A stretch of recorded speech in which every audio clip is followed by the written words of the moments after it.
Jacob's Quest, and tonight I just finished watching episode 7 of Gen V, and wow, we are approaching the end, or at least I think we are, because a whole lot of stuff happened, and this episode we got some major connections to the boys, and I feel like we're finally kind of bridging that gap as to like how this might become consequential to the larger picture in the next season of like the main series, because yeah, just all right, let's go over it.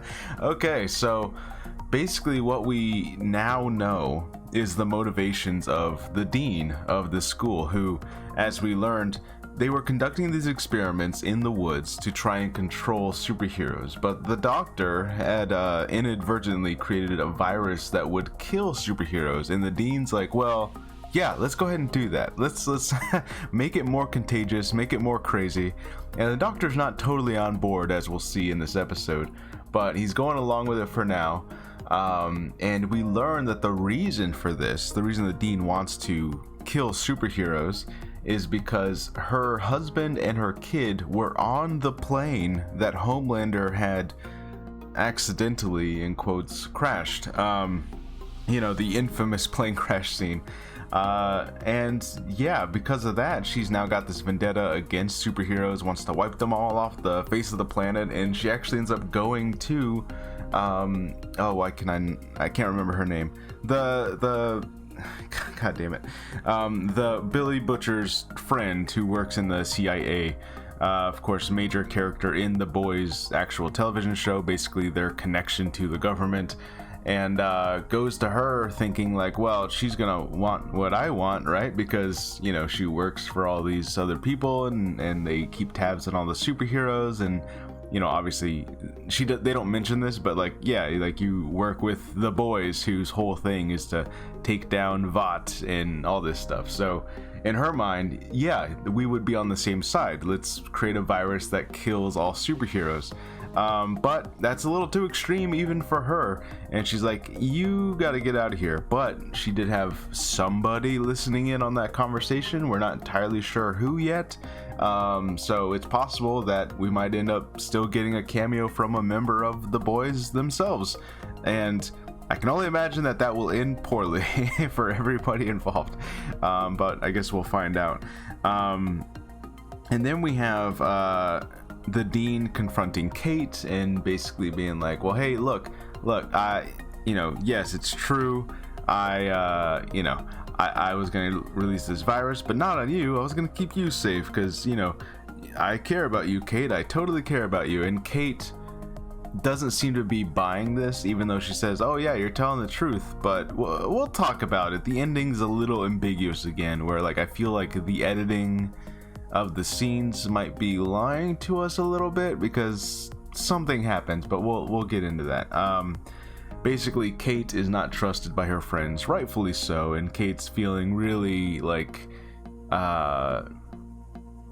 kind of abandoned by her friends, because like, why would they trust her? You know, she's reading all their minds, and she doesn't seem to be able to control that part, but she can tell like, okay, they don't trust me. So she goes running to the dean, and the dean comforts her, and it's kind of vague as to what's happening. But anyways, meanwhile, we have Marie, who goes to they get the idea that they're gonna go to Councilman or Senator Newman, or she's running for president, I think, so I don't know what her actual position is. She was a senator at some point or something.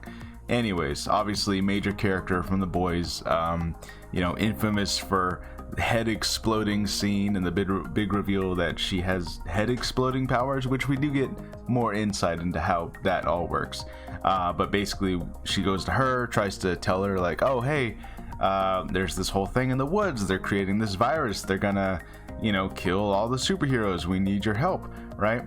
Because they need to give this information to someone who can actually do something, right? And she's a big political player, right?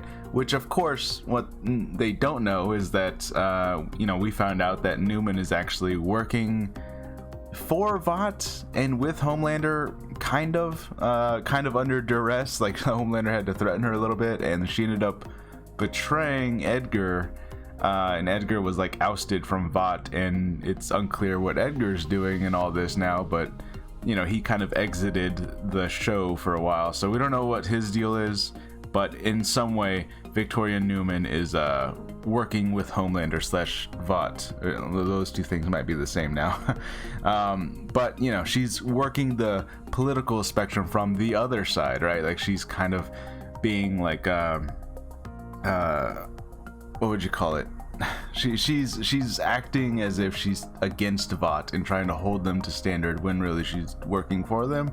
A mole? Not a mole. I don't know the term I'm looking for, but in any case, she's not what she seems. But it does turn out that her whole thing is that she does control blood too, and that's what her interest in Marie was, and it turns out that she is Marie's mysterious benefactor, right? She's like, oh, your powers are so cool, they're so awesome because I can do it too. And in fact, she even invites Marie to like, go ahead, read my blood, and that's how she figures out that she's also a soup, which is of course a big secret, right?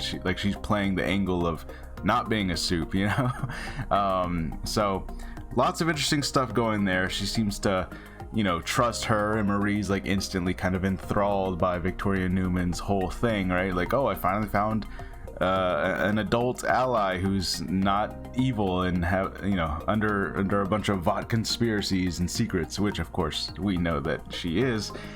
So what we end up seeing here at the very end is that they end up going back to Kate, because Kate texts the whole group saying, oh, let's go, we got come to the dean's office really quick. So they go there, and what we see is that Kate seems to have used her powers to force the dean to do anything they say, and the dean reveals like, yes, I'm creating this virus because I want to kill all of you because I hate all of you.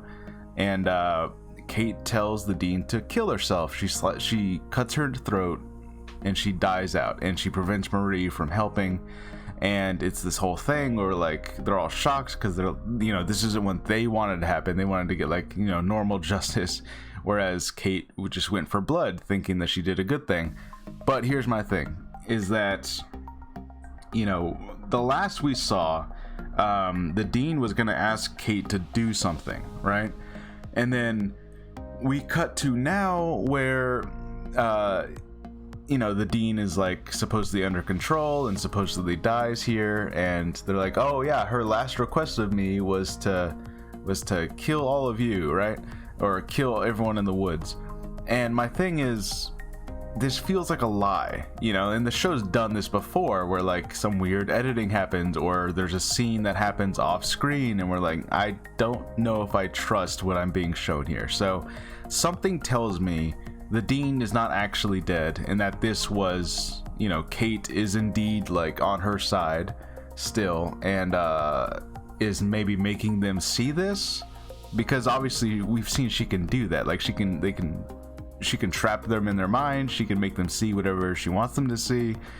She's crazy powerful like that. So like, I have a feeling that the second they walked into that office, they're not seeing what's really happening. Like she's just projecting these images in their mind. And that's why, they're like, oh, you just used your powers. But it's like, I think she used it on them, and they don't know that yet. So we'll see how this plays out. Is this real? Did that really actually happen? Is the dean dead? Or is this just a projection? I kind of feel like it is.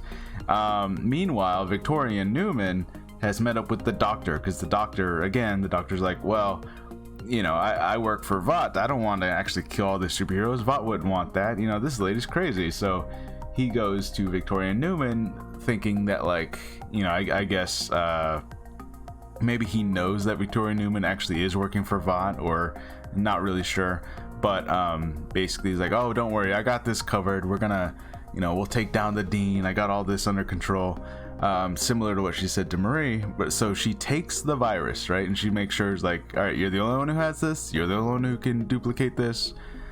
She takes the virus and she explodes the doctor's head. Of course she does, right? You have to at least get one of those. You can't have Victoria Newman show up and not explode at least one head. So she does that, and then now she has the virus, and I'm sure like this is where I'm sure this is going to come into play in the in the next season of The Boys, because Victoria Newman's allegiance is kind of wishy-washy, right? Like she is working with Homelander, but again, Homelander had to like threaten her to get that to happen, because it's like I feel like at the first chance she gets, maybe her plan is to use this against Homelander, because this would be something that you could, they even specify like, okay, so it's not like airborne contagious, it's something that you have to make contact with the fluid, right? So if Victoria Newman with her blood powers can like take the virus in some blood and just just shoot it at Homelander, you know what I mean? Like, then that's kind of it. She did it, right? Like, Homelander's gonna die. So it feels like this is definitely gonna be a major plot point in the next season, because she now has a virus that kills Supes, and that seems like a really big deal. And the doctor's dead, and the dean is maybe dead, but I don't think so. And yeah, oh, the other thing, and we kind of explore some of this again, and obviously we're getting into some political territory here, like the show likes to do. So Sam was told to stay in Emma's room, and while Emma went out and got food and stuff, because obviously if anyone sees Sam, they're gonna be like, oh, he's supposed to be in the woods, so we gotta call security right now, right? But Sam hears some commotion going on outside, and everyone's having a fun party time at college, and they're like sliding down this ice hallway, and it seems all great. And then they go to the big speech that Victoria Newman's there to give at the school, right? And it's like this, I don't know why they're doing this at the college campus, it seems kind of weird, but it's like this Tucker Carlson type of really politically charged interview going on, where he's twisting all her words, and she's trying to say one thing about like, no, superheroes have rights, of course they do, and it's this whole thing. And of course the college is filled with superheroes, right? So immediately you see one of them wearing a red hat, and they start yelling at the crowd like, they will not replace us, and stuff like that. And immediately like, oh yeah, this happened. Of course they're referencing the real life things, the chant that happened. And yeah, so Sam gets caught up on all this, right? And he, you gotta remember, he like has been basically in prison since he was a child. Not in prison, but in a hospital. But that was basically a prison. So he doesn't understand the context of anything that's happening, and he's like, why are people yelling? What happened? What's going on? And so the kids that he was hanging out with, these new friends, are just like, oh, it's because they're trying to replace us, it's because they're trying to limit us, and so now he's got all these ideas in his head, and it happens real quick, because even when they're confronting the dean, Sam's like, oh, well, we're better than humans, right? So like, Sam's already getting the whole god complex thing happening, and you kind of see just how quick that rhetoric like can infect a mind, especially one that like is so uninformed and doesn't, he's so easily influenced that it's like, people tell him like, oh, well, this is why this is bad and you should be angry. It's like, okay, and now he is. Now that's what his personality is. So and Emma already gave him a couple of looks when he made some comments after this. So like, I'm sure they're gonna have to have a talk now, because like they seem to be getting along, but now Sam's been influenced by some politically charged rhetoric. Yeah, so we'll see where that goes. That's pretty interesting. He's basically getting what they call it, red pilled, right? Which stupid term. Anyways, so yeah, just the dean might be dead. Victoria Newman showed up and now has the superhero virus. Who was listening on, why can I not remember her name? The CIA contact, the older lady that Billy Butcher knew. I can't remember her name. Why? That irritates me. The one whose grandkids were killed by Lamplighter. I can't remember her name though. That's irritating. Anyways, so yeah, it feels like we're definitely reaching the end. We've made some major The Boys connections here, and I have a feeling that this is all gonna end with their friend still working with the dean and not actually being on their side, because she didn't start the episode off great. She was hearing how much they don't trust her and they don't like her, and they know she's gonna betray them, and so now in such a vulnerable state, it definitely feels like she might go like, you know what, I will betray you, because at least the dean is pretending to be nice to me, or at least she might actually be nice. she held her hand and she was able to tell that she was telling the truth. So unless that was also a lie, you know, there's several directions they could take this. But in any case, yeah. I continue to really like this show. It seems like it's heading in a really interesting conclusion. Marie seems to think that she's found a new ally in Victoria Newman, but of course we know that this is not all going to end well. I mean, Newman technically did stop the superhero virus from being used by the Dean here, right? So I guess in a way it's like, okay, they did technically save that part of the day. But now if Victoria has it, does that mean that Vought technically has it? Like, is she gonna just hand this over to Homelander, or is this her plan to get out of under Homelander's thumb? Yeah, just lots of stuff going on, lots of moving parts. Oh, and on top of all that, Polarity, what's his name's dad was being interviewed by Tucker Carlson here, and he had like some kind of seizure attack, and he's like destroying the ambulance that he's in while he's, you know, having these seizure fits. And you know, was this something that was caused by Victoria Newman, or is something else going on entirely? Is he infected but with the virus? It's, you know, like I don't know where this is going, but a lot of interesting things are happening. I've really enjoyed this series, and they've really impressed me with how, you know, this doesn't just feel like a nothing spin-off of No Consequence. You know, like it all feels like it still really matters to the world that it's in, especially now that we're getting like these bridges to major characters that are definitely going to be important in the next season of The Boys. So like, yeah, I can't wait to see where this all is going. And chances are, I guess we're gonna see some of these people, like, you know, next season, are we gonna see Marie working with Victoria Newman, and she's not even gonna realize that she's working with a villain, you know? So who knows where this is going. Anyways, let me know what you guys think about this episode of Gen V and where this might be headed. And yeah, I'll see you guys on the next episode. Bye.